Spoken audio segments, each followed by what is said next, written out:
दोस्तों नमस्कार। राजस्थान प्रशासनिक सेवा की प्रारंभिक परीक्षा की संपूर्ण रणनीति का ये वीडियो है और इस वीडियो के डिस्क्रिप्शन में मैंने एक आर्टिकल भी लिख रखा है जिसमें आप आरएस की तैयारी कैसे करें इस पर विस्तृत जानकारी दी गई है। इस वीडियो में हम टू द पॉइंट बात करते हैं आरएस की तैयारी कैसे करें। तो दोस्तों सबसे पहले सिलेबस आपके टेबल पे होना चाहिए और सिलेबस के 1 बाय 1 पॉइंट को नोट्स बनाओ और पढ़ो इस तरीके से कि दोबारा याद करने की आपको जरूरत ही नहीं रहे। जैसे एक छोटा सा टॉपिक है टूरिज्म, तो टूरिज्म लिख लो कि साहब टूरिज्म किस कमेटी की सिफारिश पर उद्योग का दर्जा दिया गया, पर्यटन की टैगलाइन क्या है राजस्थान के सर्किट क्या है, राजस्थान सरकार के द्वारा पर्यटन के लिए क्या नीतियां घोषित की गई, कौन कौन सी स्कीम चलाई जा रही, एक बार रजिस्टर में नोट कर लो। और नई जानकारी किसी किताब में मिलती है तो उसमें ऐड कर लो ताकि परीक्षा के समय आपको बहुत ज़्यादा पुस्तकें पढ़ने की जरूरत नहीं रहे।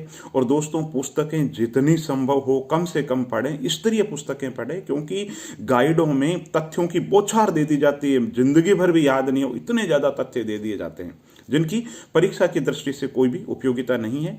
तो पिछले सालों के पेपर को देखते हुए सिलेबस को सामने रखते हुए आप रणनीति बनाओ, नोट्स बनाओ। नोट्स से न केवल आपके समय की बचत होगी, परीक्षा के समय टेंशन में नहीं आओगे। तो कोई भी विषय जिसको आप पढ़ रहे हो, जैसे राजस्थान के भौगोलिक विभाजन है तो राजस्थान के भौगोलिक विभाजन में अरावली पर जो जानकारी आपको लिखनी है, कैसी पर्वतमाला है, कितनी इसकी लंबाई है, उत्तरी अरावली के में क्या है, कौन से जिले हैं, मध्य में कौन से हैं, दक्षिण में कौन से हैं, सरकार के द्वारा अरावली कौन सी परियोजनाएं चलाई जा रही है, अरावली के प्रमुख दर्रे कौन से खनिज संसाधन निकलते हैं, जो भी जानकारी आप एक बार लिख लो और दूसरी कोई किताब मिले तो उसमें से ऐड कर लो। बाकी जितना संभव हो एक किताब को आधार मानते हो अधिक से अधिक एक और किताब को आप किसी टॉपिक पर जोड़ सकते हो। ज़्यादा पुस्तकें विनाश के मार्ग की ओर ले जाती है और आपको सिलेक्शन से रोक देती है। तो ब्रह्म वाक्य लिख लो, कम पुस्तकें पढ़ो, स्तरीय पुस्तकें पढ़ो, नोट्स बनाओ, टेबल पर पिछले सालों के प्रश्न पत्र होने चाहिए, उसके अनुरूप आप रणनीति बनाओ। बार बार पढ़ने की नौबत नहीं आनी चाहिए। 1857 की क्रांति आपने पढ़ लिया तो कहाँ से आगाज हुआ, विद्रोह के प्रमुख के अंदर कौन से थे, नेतृत्व किसने किया, किसने हिंदू षड्यंत्र कहा, किसने मुस्लिम षड्यंत्र कहा, किसने स्वतंत्रता संग्राम कहा, एक बार लिख लो, बार बार पढ़ने की नौबत नहीं आए। युधिष्ठिर कहते हैं कि आपका आचरण इस तरीके से हो, आज का आचरण इस तरीके से हो कि जैसे मृत्यु कल है, तो पढ़ाई करो तो इस तरीके से करो कि कल ही परीक्षा है। आप राजस्थान की सिंचाई परियोजनाएं कर रहे हैं तो इस तरीके से करो कि बार बार पढ़ने की जरूरत नहीं पड़े, एक बार समय थोड़ा सा ज़्यादा लग जाए, लेकिन हिंदी में एक शब्द ना हृदयंगम, हृदय के अंदर उसको बैठा लो ताकि बार बार पढ़ने की जरूरत नहीं पड़े।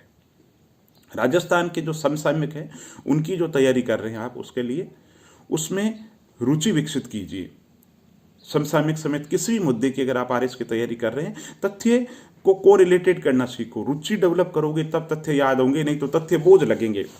तथ्यों के साथ में खेलना शुरू कर दो, तथ्यों में रुचि होगी ना। शास्त्रों में कहा गया है कि श्रद्धावान लभते ज्ञानम, अगर ज़्यादा श्रद्धा होगी तो ज्ञान तो अपने आप ही आ जाएगा।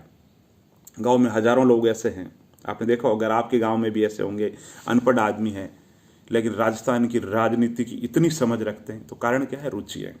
तो इसलिए सबसे पहले आप रुचि विकसित कीजिए और आरएस के लिए आप जो भी पढ़ रहे हैं उसको बोझ मत मानिए।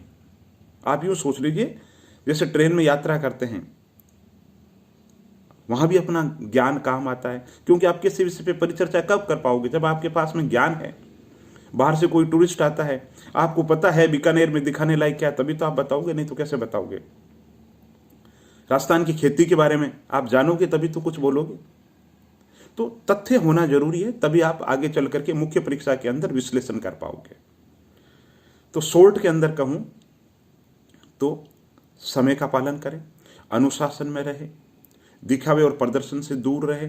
जिस दौरान तैयारी कर रहे हैं सब लोग कहते रहते हैं नोटिफिकेशन नहीं आ रहा, उसकी चिंता मत करो, आप अपनी मेहनत करो, अपनी मेहनत के अंदर कोई कमी आप मत रखो। और मैंने डिस्क्रिप्शन के अंदर एक आर्टिकल लिख रखा है, इसलिए यहाँ मैं ज़्यादा इस पर चर्चा नहीं कर रहा हूँ, वो आप आर्टिकल पढ़ लीजिए, बहुत ही उपयोगी है।